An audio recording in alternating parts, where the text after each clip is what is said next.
하나님은 살아계십니다. 하나님을 기대합니다. 하나님은 하실 수 있는 줄 믿습니다. 추석 명절의 연휴는 다른 때보다 연휴가 길어서 아마 차가 비교적 밀리지 않고 은혜 가운데 성도들이 잘 다녀왔을 줄로 믿습니다. 추석 다음 날인 7일 날 데이트 신청한 사람이 있어서 5명이서 서천 해양박물관 옆에 맹문동 잔뜩 심겨있는 소나무꽃 밭이 있습니다.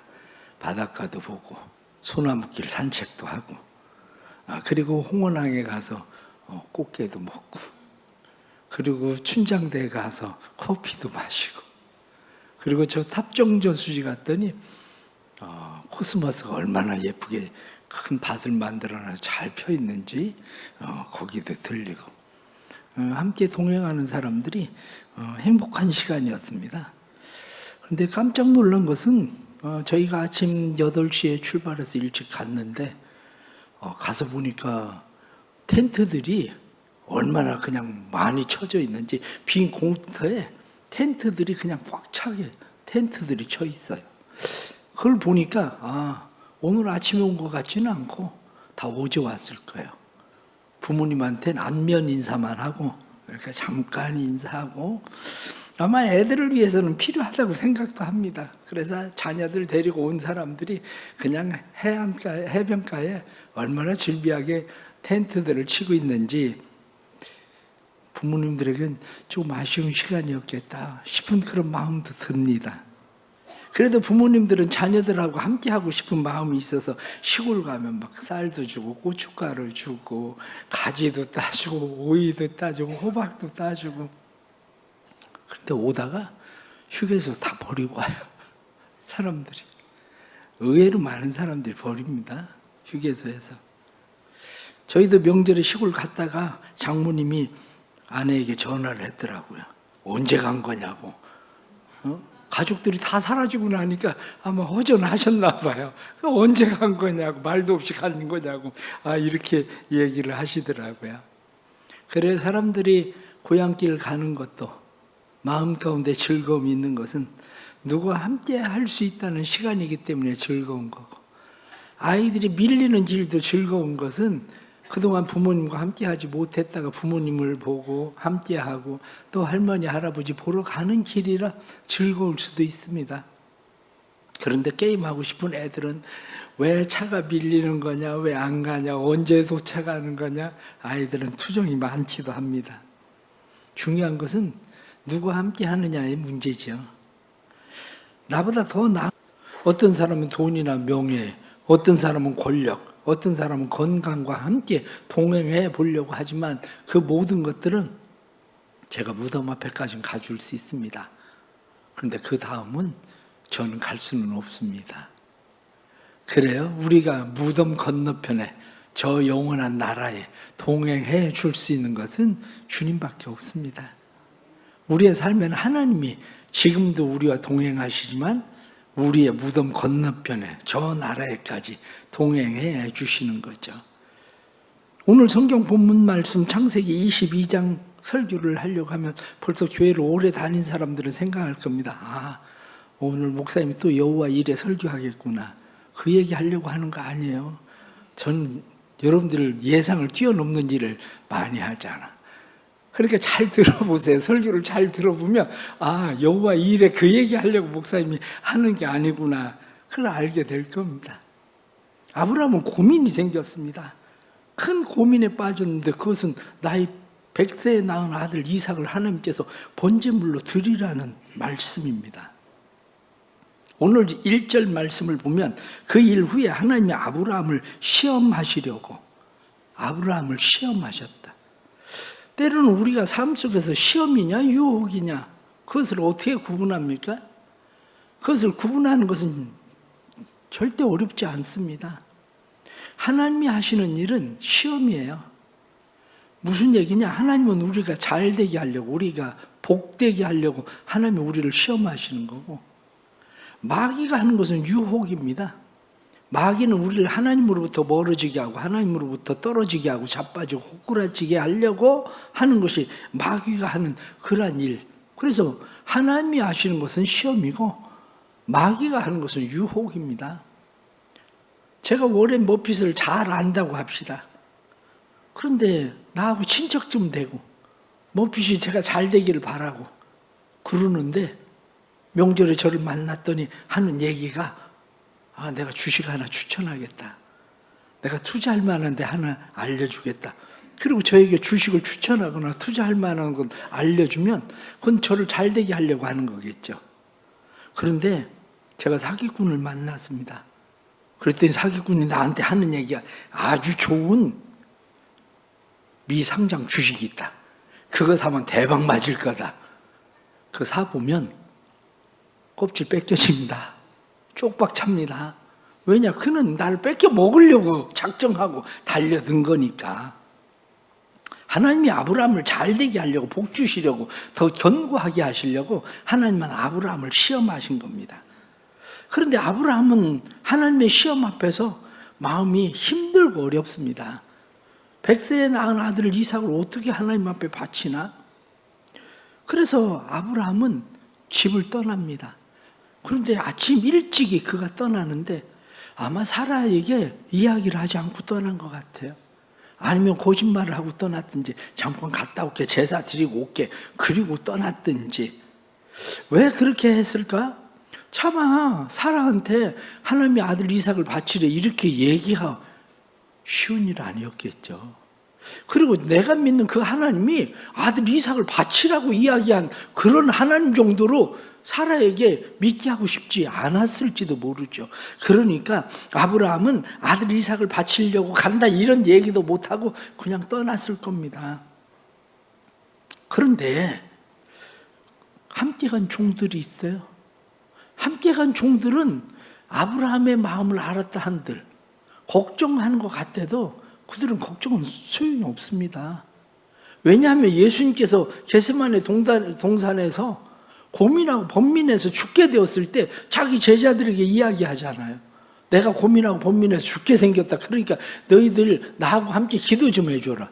그랬더니 제자들이 다 잡니다. 그런 존재들이에요. 아니 종들이 생각할 때 그걸 뭐 그렇게 걱정하십니까? 안 드리면 되지. 이렇게 얘기할 수도 있죠.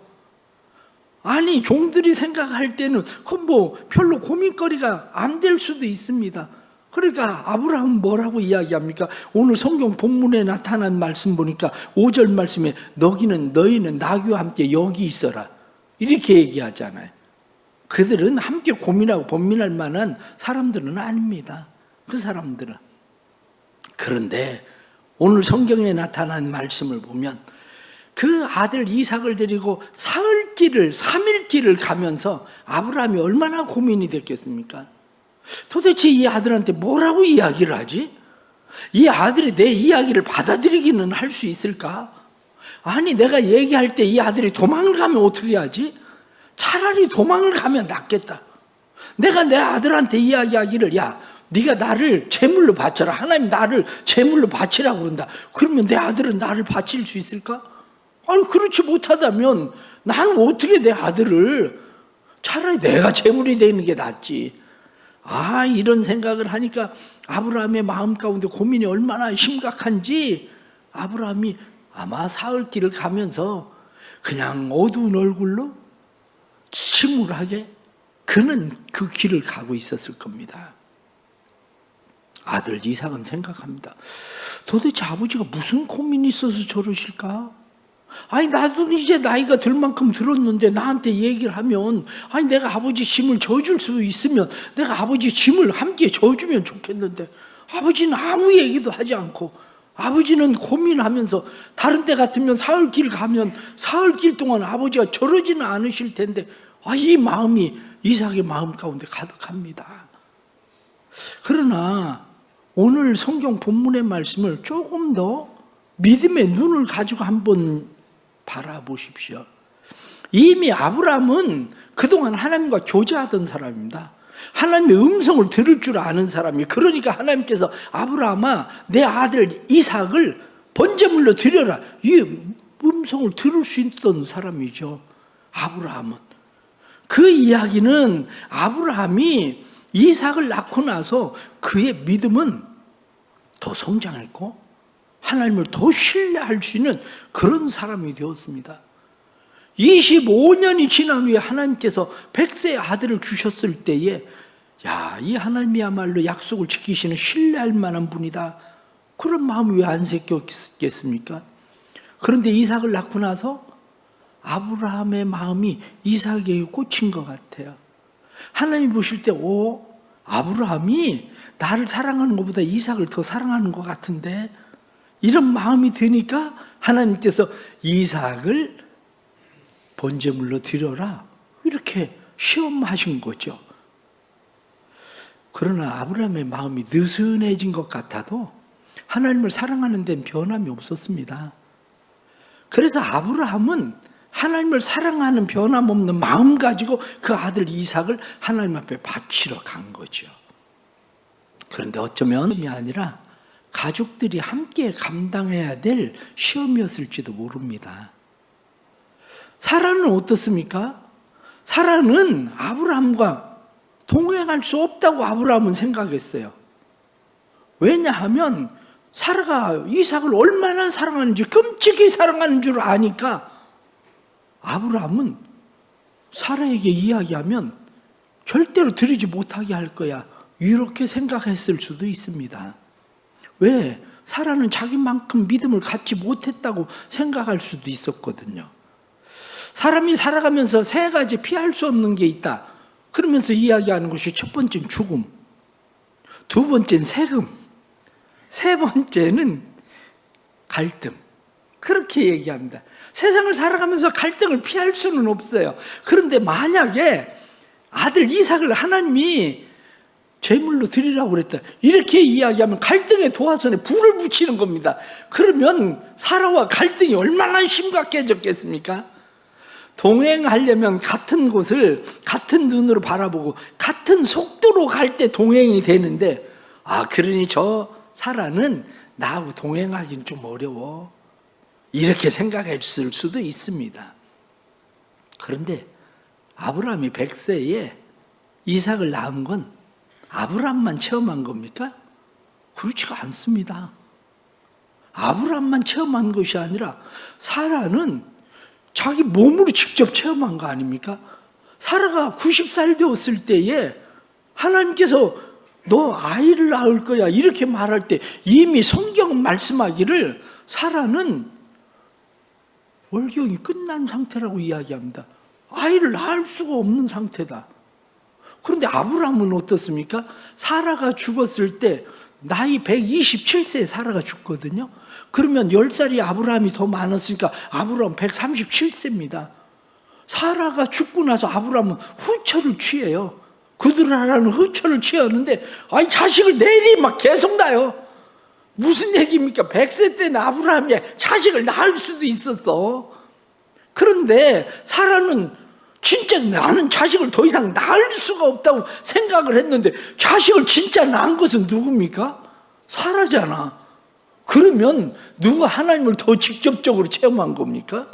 아브라함이 아니라 사라입니다. 그것은 실제로 하나님을 체험하고 경험하고 하나님의 놀라운 기적적인 역사를 체험한 것은 아브라함이 아니라 사라거든요.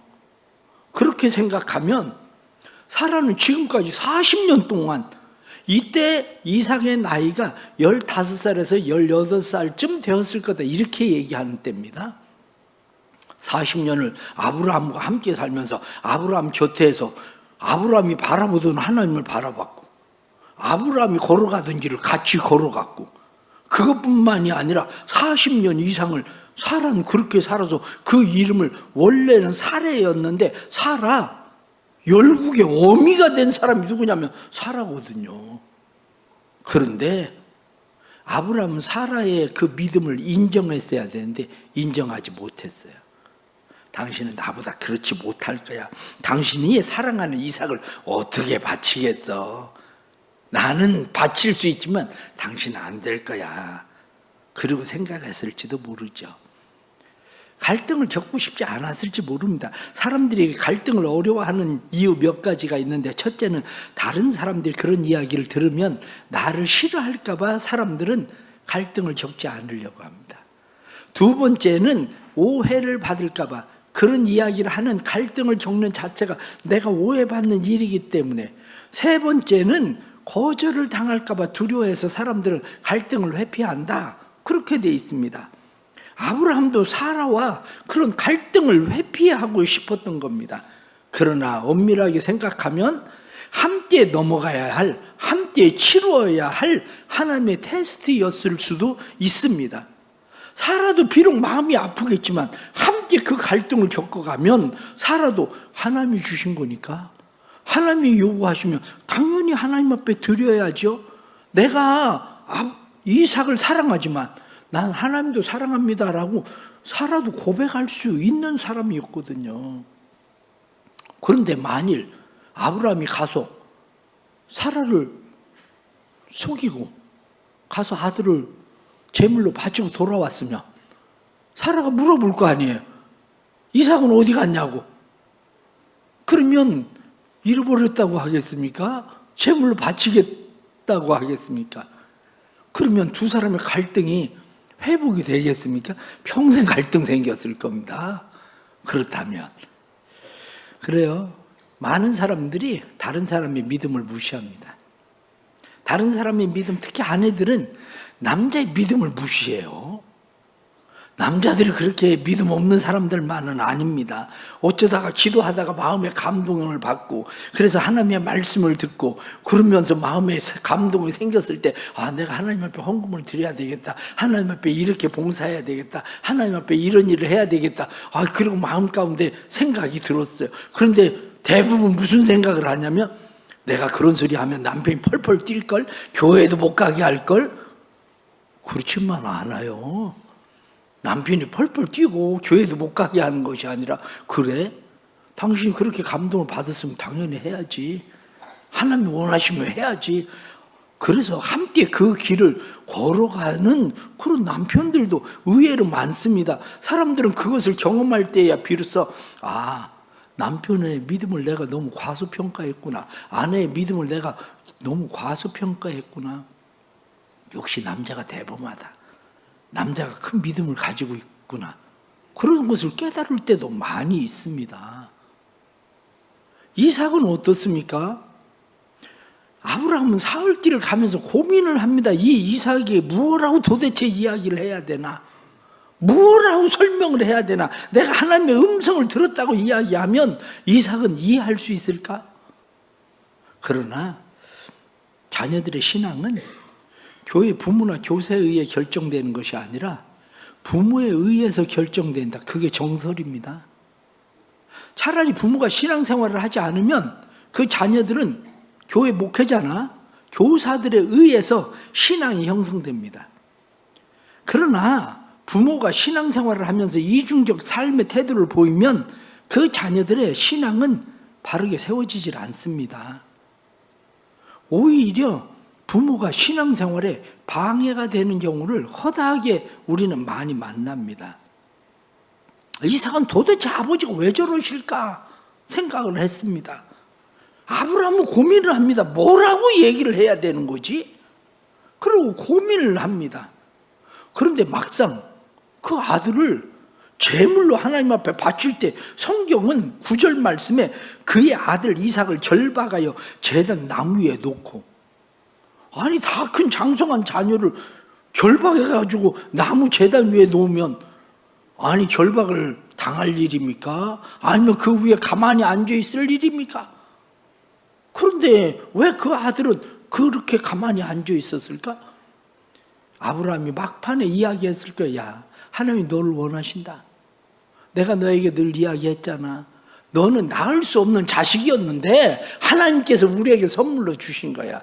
그러니 하나님이 우리에게 선물로 주셨으니 하나님이 달라고 할 때 하나님 앞에 드리는 게 맞아. 그런데 이게 웬일입니까? 아, 이삭이, 아버지 맞아요. 아버지께서 늘 이야기하셨잖아요.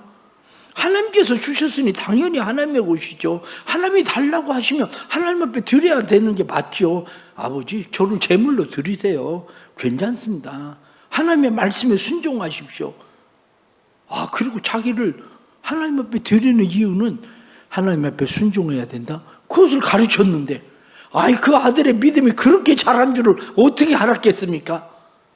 아니 내 아들이 이렇게 믿음이 자랐다고?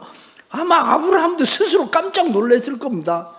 아니 그런 줄 알았으면 내가 진작 얘기를 했었어야 되는데, 아니 진작 얘기를 하고 서로 하나님을 사랑하는 것을 확인하고, 비록 사흘길이지만 함께하는 사흘길에 못다한 사랑 서로 하고, 그러면서 못다한 이야기, 하나님 앞에 순종하는 일이 그래도 복된 일이라는 것을 이야기하고 왔을 텐데, 아니 아브라함은 자기 아들의 믿음을 인정하지 않았거든요. 그러니까 그 사흘길을 고민하고 번민하고 그래서 죽게 된 것처럼 그리고 걸어왔습니다. 아마 아들의 믿음이 그런 믿음인 줄 알았으면 사흘길 동안 걸어오면서 마음은 아팠겠지만 그렇게 자란 아들이 얼마나 사랑스럽고 그 아들이 대견스럽겠습니까? 그때서야 아브라함은 자기가 어리석었다는 것을 깨달았을 겁니다. 우리가 살아가면서 잘 알아야 되는 것이, 우리에게는 하나님에 대한 믿음도 필요하지만 사람을 믿는 믿음도 필요합니다. 믿음으로 행동하는 삶에는 하나님을 바라보는 것도 필요하지만, 함께 하나님을 바라보는 사람들과 한 교회를 다니는 사람들의 믿음이 함께 하나님 앞에서 같이 나아갈 때, 동행할 때 그것이 더 아름답고 건강하고 행복한 것입니다. 믿는 마음은 감정적으로 건강하다, 그런 이야기가 있습니다. 믿음을 가진 사람들은 그렇지 않은 사람보다 건강하고 장수할 확률이 높다라고 하는 것이 의학계의 이야기입니다. 믿음을 가진 사람들은 대부분 공정하고 친절하다는 인간의 기본적인 선을 믿습니다. 그런데 그렇지 못한 사람들은 인간의 선보다 악을 믿습니다. 그래서 결혼하기 전 커플들을 보면 상대방이 결코 나쁜 일을 하지 않을 거라고 생각하는 게 훨씬 높습니다. 그런데 이혼을 생각한 커플은 상대방이 결코 옳은 일을 하지 않을 거라고 믿는 게 더 큽니다. 그 왜 그렇습니까? 믿음의 문제예요. 우리가 살아가면서 함께 믿고 살아가는 일이 얼마나 중요한 일입니까? 아브라함은 사라를 믿었어야 돼요. 뿐만 아니라 이삭을 믿었어야 돼요. 우리는 교회 안에서나 아니면 다른 사람에 대해서 우리는 생각할 때에 그들을 믿어줘야 되는데, 우리는 당신은 나보다 믿음이 못해, 나보다 못할 거야, 그런 생각을 의외로 많이 합니다. 그러나 정말 그렇습니까? 그렇지 않습니다. 목회자로서 때리는 교인들을 보면 깜짝 놀랍니다. 사실은 교인들이 목회자보다 믿음 좋은 사람들이 얼마나 많은데요. 목회자가 그걸 따라가기 어려운 사람들도 의외로 많습니다. 그런데 늘 마음 가운데 교인들은 못할 거야, 교회는 안 할 거야, 이렇게 마음 가운데 믿는 마음, 그것이 함께 누려야 될, 함께 견뎌야 될, 함께 넘어가야 될 시험을 넘어가지 못하게 하는 거죠. 사랑하는 성도 여러분, 배우자를 믿고 신뢰하십시오. 자녀들을 믿고 신뢰하십시오. 부모를 전적으로 믿고 순종하십시오. 그러면 함께 차물을 파는 병사들의 우정처럼 함께 믿음을 증명하며 진정한 믿음의 전우회를 드러내는, 함께 믿음을 증명하는 삶을 살 수 있게 될 겁니다. 우리가 하나님을 믿는 믿음은 하나님을 믿는 믿음만 아니라 하나님을 사랑하는 사람들의 믿음을 함께 믿는 겁니다. 오래전에 제가 울산에 가서 부흥회를 했을 때, 그 교회를 건축하고 나서 부흥회를 초청을 해서 갔었는데, 그 건축위원장을 했었던 장로님에 대해서 목사님이 말씀하실 때 그런 이야기를 해요. 그 장로님이 교회 건축위원장을 맡았을 때 자기 가족들을 모아놓고 이야기를 했대요. 내가 교회 건축위원장을 하게 되면 교회 재정 상황을 내가 뻔히 아는데 우리 집을 팔아서 우리가 전세로 가야 된다. 그 자녀들에게, 자기 아내에게 이야기를 했다는 거예요. 아들, 딸 둘이 대학교를 다니고 있었는데 자녀들에게 이야기하기를, 내가 건축위원장을 하면 교회를 뭐 그냥 몇 달 만에 뚝딱 짓는 것도 아니고 내가 너희들 등록금을 못 대줄 수도 있다. 그러면 너희들이 스스로 벌어서 학교를 다니든지 아니면 휴학을 해야 되는 일들이 있다. 그런데 너희들은 어떻게 하겠니? 아내와 자녀들이 이야기했대요. 아버지, 괜찮아요. 하나님이 기뻐하시는 일이라면 저희들은 괜찮아요. 아버지 마음 먹으신 대로 하십시오. 그래서 집을 팔아가지고 그리고 건축원금을 하고 전세로 내려갔다는 거예요. 자녀들 둘이 대학을 다니는데 이 대학을 다니는 아이들이 등록금을 대줄 수가 없으니까 자녀들이 휴학을 하고 그리고 알바를 했다는 거예요. 그런데 건축이 다 끝날 쯤에 가서 하나님께서 은혜를 주셨는데 다세대 주택을 짓게 만들어가지고 하나님께서 건축이 다 끝났을 때는 또 다시 집을 살 수 있게도 만들어주고 자녀들이 학교를 다니게 만들어줬다. 그런 이야기를 하시더라고요. 그래요. 어쩌면 우리보다 믿음이 더 좋을 수도 있어요. 내 자녀들에 대해서도 너무 우리가 그 자녀들의 믿음을 그냥 깎아내릴 거 없어요. 내가 그렇게 가르쳤잖아요. 믿고 순종해야 된다고. 그러면 그 자녀들은 나보다 더 잘할 수 있어요. 우리가 분명하게 또 믿는 것은 하나님은 보이지 않아요. 그런데 보이지 않는 하나님이 언제 나타나시느냐? 아브라함이 자기 아들 이삭을 모리아산에서 제물로 바치려고 할 때 그때서 비로소 하나님이 아브라함아, 아브라함아, 내가 지금까지 너를 따라오면서 너를 보고 있었다. 지금까지 너의 고민과 번민 속에 내가 함께 있었다. 아브라함아, 네가 이제 나를 사랑한 줄 내가 알겠다. 하나님이 그렇게 말씀하셔요. 아브라함과 이삭과 함께 하시던 하나님이 지금도 우리와 함께 하십니다. 우리의 고민과 번민 속에 하나님은 함께 하십니다.